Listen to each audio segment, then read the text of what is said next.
Assalamualaikum. Nak kongsi seberingkah nak kita sejarah detail. Budak juga. Nak sekadar kongsi seberingkah pasal kampung Temenggor. Okey, di Kerik ni dia special lah. Kita pujilah kampung dia tak. Special sikit. Selain pada kita ada makan dalam air, makan atas air, kita ada kampung dalam air. Dan juga kalau dulu ada seorang pejuang kita nama Tok Produk dalam air. Dan ambil duduk dalam air tu dia makan dalam tebu. Dia mau cerita lah. Aku tak biasa tengok lah.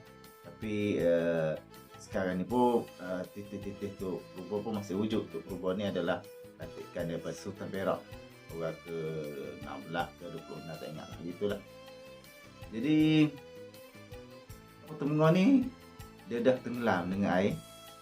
Kalau Mika nak pergi pelancong-pelancong nak pergi Royal Belum tu, pulau banding tu dia ada Temenggor, dia ada Royal Belum. Royal Belum ni nama kampung Belum lama lah. Temenggor ni kampung Temenggor lama. Jadi dua-dua kampung ni sudah tak ada. Kampung Belum ni masih ada. Cuma tak ada penghuni lah, tak ada penduduk. Dah tahun 50-an dah pindah. Kampung Temenggor ni langsung hilang. Hilang gimana? Duduk bawah tu. Oh, tasik. Jadi pulau-pulau yang kita nampak tu adalah puncak gunung lah. Kampung Temenggor di bawah tu. Yang pernah melalui Tasik Temegor untuk memasuki Royal Belum. Tetapi ramai yang tidak pernah tahu bahawa di tasik tersebut dahulunya ada Melayu Temegor. Buat penduduk yang melalui peristiwa tersebut pasti menjadi kenangan yang tidak mungkin dilupakan apabila melihat kampung serta rumah mereka ditenggelami air. Begitulah nasib penduduk asal di kampung Temegor yang terletak di utara Gerik Perak. Kisah tenggelamnya penempatan mereka ini berlaku pada sekitar tahun 1976 yang mana ia telah menjadi 1001 kenangan yang terpahat di setiap hati penduduk kampung tersebut. Segalanya bermula apabila Lembaga Elektrik Negara LLN mula membina stesen empangan hidroelektrik di kawasan tersebut iaitu Empangan Temegor. Projek pembinaan empangan tersebut amatlah penting kerana ia mampu untuk menyumbangkan sebanyak 348 megawatt keupayaan terpasang dan menghasilkan tenaga purata berjumlah 900 juta unit setahun. Proses pelaksanaan projek pembinaan Empangan Temegor ini bermula pada tahun 1973 dan mengambil masa selama 5 tahun untuk siap sepenuhnya iaitu pada tahun 1978. Disebabkan oleh pembinaan empangan inilah berlakunya tragedi di mana kampung Temegor ditenggelami air secara keseluruhannya. Pada tahun 1976 terkuburlah kampung Temegor di dalam Tasik Temegor secara keseluruhannya, termasuklah rumah-rumah, masjid, sekolah, sawah, dusun dan kebun-kebun getah. Dengan tenggelamnya kampung tersebut, maka berakhirlah satu garisan zaman buat masyarakat yang tinggal di tebing sungai itu dikatakan telah membina perkampungan sejak 300 tahun yang lalu. Proses pemindahan penduduk kampung tersebut melibatkan kira-kira 124 keluarga yang terdiri daripada 625 penghuni dari kampung itu. Proses pemindahan mangsa-mangsa penduduk kampung tersebut bermula pada awal pagi 24 Jun 1976. 3 buah helikopter Nuri berlepas dari Pangkalan Tentera Udara Diraja Malaysia Kuantan menuju ke Aiganda Gerik untuk melaksanakan ops pindah. Misi tersebut diketuai oleh Lieutenant Udara Azmi Ibrahim bersama kru yang lain. Misi pemindahan tersebut tamat pada waktu maghrib setelah berjaya memindahkan kesemua penduduk kampung ke penempatan baru. Pihak Lembaga Elektrik Negara ketika itu dengan rasa bertanggungjawab telah menyediakan penempatan baru melalui Kerajaan Negeri Perak buat mereka yang menjadi mangsa. Kerajaan Negeri Perak serta Lembaga Elektrik Negara telah menyediakan kemudahan seperti jalan raya, rumah, elektrik, masjid, sekolah, klinik desa, Dewan Orang Ramai dan banyak lagi kemudahan yang telah dijanjikan sebelum melakukan pemindahan. Pihak kerajaan juga telah menyediakan tapak penempatan mereka seluas 0.5 ekar, kebun getah berkeluasan 10 ekar dan dusun seluas 2 ekar untuk setiap ketua keluarga secara percuma. Almarhum Sultan Idris II, Sultan Perak ke-33 yang memegang tahta ketika itu telah mengisytiharkan nama penempatan baru ini sebagai nama Kampung Ganda Temegor yang diambil sepena nama sebatang sungai iaitu Sungai Ganda. Almarhum Sultan Idris juga turut mencemaduli bagi merasmikan Kampung Ganda Temegor dalam bulan Ogos 1976. Maka tahun 1976 terkuburlah kampung Temenggor di dalam Tasik Temenggor secara keseluruhan. Rumah-rumah kayu beratak gemilang, masjid, sekolah, sawah, dusun dan kebun-kebun getah, semua memang tenggelam di kampung Temenggor. Ia terus menandakan berakhirnya satu generasi zaman dan masyarakat yang tinggal di tepi sungai itu dikatakan 300 tahun yang lalu. Jadi penduduk kampung Temenggor ni terpaksa berpindah menyelamatkan diri pun, iaitu kampung Pangas, kampung Bukit, kampung Mekong dan kampung Keteng. Proses benda-benda masa di kampung Temenggor dulu pun, zaman pemain dulu pun ramai orang Melayu kita kemana colek lah. Colek lagi masuk hutan. Antaranya nama-nama dia Cik Wan Teh Fatimah, anak Mekong Abdullah. Keduanya Cik Wan Aminah, Cik Fatimah, Cik Wan Aziza, Cik Khatijah, Cik Jiah, Cik Tuan Haji Wan Su, Encik Wan Hasan, anak saudara pada Encik Wan Teh Fatimah, Encik Arifin. Kesemua mereka ini telah dibawa oleh orang Cina, iaitu masuk ke dalam hutan di satu tempat berhampiran dengan Sungai Kepayan. Sekarang ini dinamakan Sungai Kepayan tu, lalu tempat dia nama Fort Kemah. Pada tetap hari mereka dipaksa oleh orang Cina itu bekerja di ladang. Mereka menanam padi, tembakau, ubi kayu dan lain-lain. Daripada 10 orang yang tertawa itu, hanya 7 orang saja yang dapat melepaskan diri selamat balik ke kampung, iaitu Cik Jiah, Cik dapat melarikan diri ke Kelantan dengan pertolongan orang-orang asli.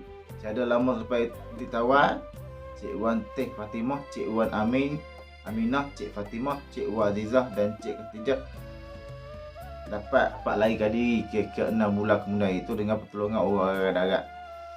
3 orang lagi iaitu Tuan Haji Wasu, Encik Wan Hasan dan Encik Arifin langsung tiada kedengaran kabar berita terhidup atau mati.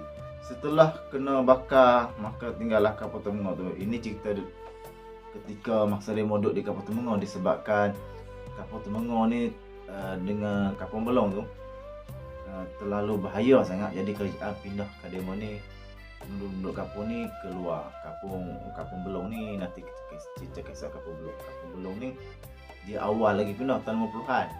Kampung Temenggor ni dia Kedia lagi tahun 1976 baru habis pindah. Salah satu sebab dijadikan Tasik Temenggor tu selain pada menjana elektrik lain-lain tu, antara adalah untuk memisahkan sepadan Malaysia Thai supaya aktiviti penganah komunis ni dapat dikawal dengan mudah lah dengan ada Tasik. Jadi payah sebab di apa yang kita tengok di atas tu, pulau-pulau tu, itu adalah puncak gunung lah. Sebab di bawah tu malah ada perkampungan kampung Temenggor. Antara kampung dia yang aku sebut tadi lah, kampung yang tenggelam tu. Kemudian tu bila dah pindah di kampung Temenggor ni, orang Temenggor ni pun duduk di Ganda. Tapi sekarang dia pun masih amal hubungan persaudaraan dia pun ni cukup kuat. Dapat segala aktiviti. Kalau kita masuk kampung dia pun ni, dia pun layan kita sangat bagus. Tu Kampung Ganda bila dia dah daripada orang kampung Temenggor tu, dia pindah kepada kampung Ganda tu. Sebelum nak dapat pindah di kampung Ganda ni pun lama orang kampung Temenggor ni puas. Dia orang dulu ni dia nak pindah kampung ke, dia nak buat rumah ke, dia detail. Dia tengok sesuai kata arwah sini molek kata kampung ni dia jalan cari kuasa gagrip tu sikit punya, banyak kuasa dekat dengan pekal semua ada. Memang nak duduk juga di dalam hutan di tepi sungai Perak. Jadi pindah lah di kampung, kalau ni nama kampung Ganda. Jadi pindah di kampung Ganda tu, di kampung Ganda Temenggor ni, Ganda kampung Temenggor ni dulu aku dah berjumpa dengan arwah, tak silap aku Pak Cucai ke Pak Lonceng, lebih kepada arwah dah. Masa tu dia umur dah jenah lah, dia dah jenah umur 12 tahun. Masih di kampung, ada perang dengan Kemenang. Semua orang kampung ketika tu duduk menusuk di dalam rumah Tok Mekong. Sebab rumah Tok Mekong saja yang boleh duduk di dalam tu. Sebab dah duduk kalau dalam rumah Tok Mekong ni selamat. Sebab Kemenes tak nampak rumah tu. Tok Mekong ni orang yang ada japi genok tu, ada pagar rumah tu. Jadi orang tak nak, Kemenes tak nampak. Jadi masa duduk pegang berubah apa tu, menurut cerita Pak Cucen ni, Benda Temenggung ni ada yang korban 2 orang. Pupu pada Tok Mekong lah. Demo 2 ni pergi bangun. Bila pergi bangun oleh ni Kemenes tembok. Patutnya demo tak tembok apa secara menyusup lah. Ni demo pergi bangun, kena tembok 2 orang meninggal, mati. Jadi sebelum seketika masa duduk di Kampung Temenggung tu dulu pun, Pak Cucen cerita, dia kata, dia cerita ikut style dia cakap dia. Zaman dulu ke teruk, dia kata nak boleh keluar terbaik ke Pekan Gerik tu. Kalau banyak hari lah, aku tak ingat berapa hari boleh sampai ke Gerik. Daripada Temenggung nak keluar ke Gerik, dia mau ke Gerik beli barang-barang tu. Barang makan ke apa tak tahulah. Barang-barang berminyak ke apa kita tak tahulah. Jadi di Pak Cucen pun dah arwah. Jadi okey. Kita tadi aku dah sebut cerita pasal Tok Perubahan. Tok Perubahan ni pun salah seorang orang Temenggung agaklah. Kehandalan, kehebatan Tok Perubahan ni dia boleh duduk dalam air lama dengan jangka masa yang panjang. Sambil duduk dalam air tu dia boleh makan tebu. Kemudian tu kalau ada kes kehilangan, orang mati orang jatuh dalam air, tak timbul-timbul, dia pakai Tok Perubahan ni lah akan mari berdoa ke apa ke semua, mayat tu akan timbul naik balik. Kes ni memang dah terbukti lah. Dia duk buat sebih ke Ogrik dulu. Selepas dia tak ada tu, anak dia lah ambil alih, YB Johan. Lepas YB Johan tu, tak tahulah ni siapa dia. Sama ada anak pada YB Johan kan, An. Tok Mekong dia kena buat story pasal Tok Mekong lah dengan Royal Belum.